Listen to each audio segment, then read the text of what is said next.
सुग्रीव मित्रता हुई न थी और परसी का हरण हो चुका था।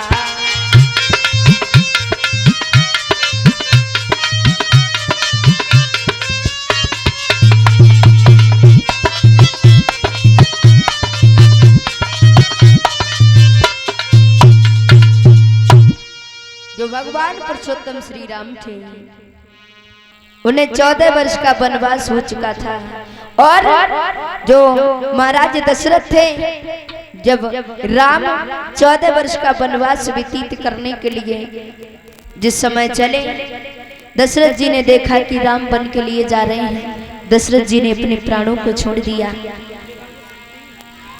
भगवान राम जो थे गंगा जी के पार आ चुके थे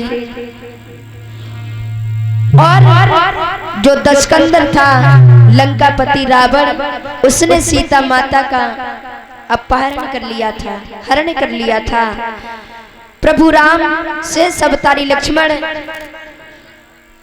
दोनों भाई सीता माता की खोज में इधर उधर भटक रहे हैं, सीता मैया को ढूंढ रहे हैं। इधर जब भगवान भोले बाबा ने देखा कि भगवान विष्णु का अवतार हो चुका है, जो करके प्रणाम किया है प्रभु राम के लिए, लेकिन जब सती मैया ने देखा, कहने लगे महाराज एक बात समझ में नहीं आई। भगवान भोले बाबा कहने लगे बताओ कौन सी बात समझ में नहीं आई। जवाब दिया ये बताओ तो मैंने छोटे छोटे बच्चों को देख करके अभी आपने सिर झुकाया, प्रणाम किया, इन छोटे छोटे बच्चों को प्रणाम कर रहे हो आप।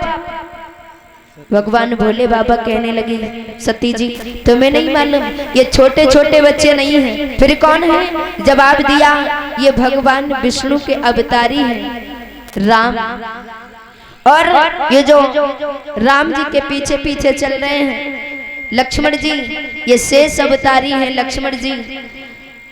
प्रभु विष्णु का अवतार हो चुका है राम जी के रूप में और शेष जो है वो लक्ष्मण जी के रूप में इस धरती पर आ चुके हैं।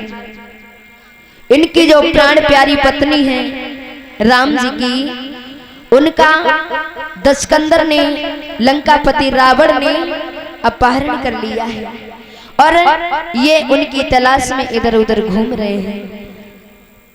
सती मैया कहने लगी स्वामी एक बात बताओ, अगर ये भगवान हैं तो इस तरह से रोए क्यों रहे हैं? अरे ये तो भगवान हैं, भगवान विष्णु के अवतारी हैं, जाएं और लंका में जाकर के रावण का वध करके सीता जी को ले आएं। इस तरह से रोने की क्या जरूरत है? हम नहीं मानते कि ये भगवान है।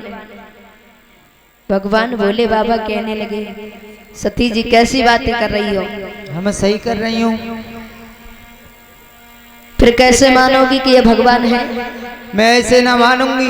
फिर कैसे मानोगी? हाँ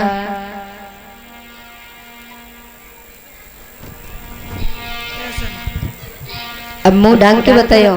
हाँ मैं ऐसे ना मानूंगी। फिर कैसे मानोगी बताओ तो सही। तो मैं तो इनकी परीक्षा लेने जाऊंगी। परीक्षा लेने जाए? हाँ पागल हो गई हो तुम, भगवान की